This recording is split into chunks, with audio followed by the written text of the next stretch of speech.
Types of real estate investments in India.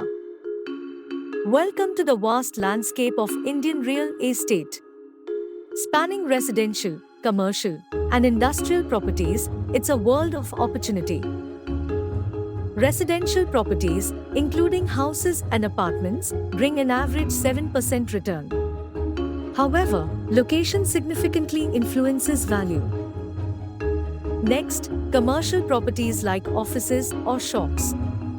They offer a higher return, about 10%, but demand larger investments.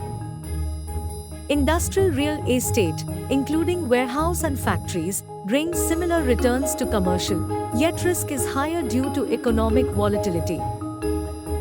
Lastly, agricultural lands.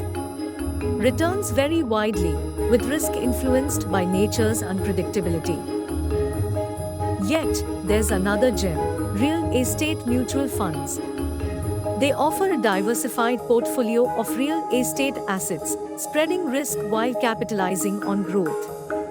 With a return up to 11%. REITs offer consistent returns, outperforming traditional investments with an average return up to 8%. Remember, real estate is a long-term investment. Patience and research are key to minimizing risk.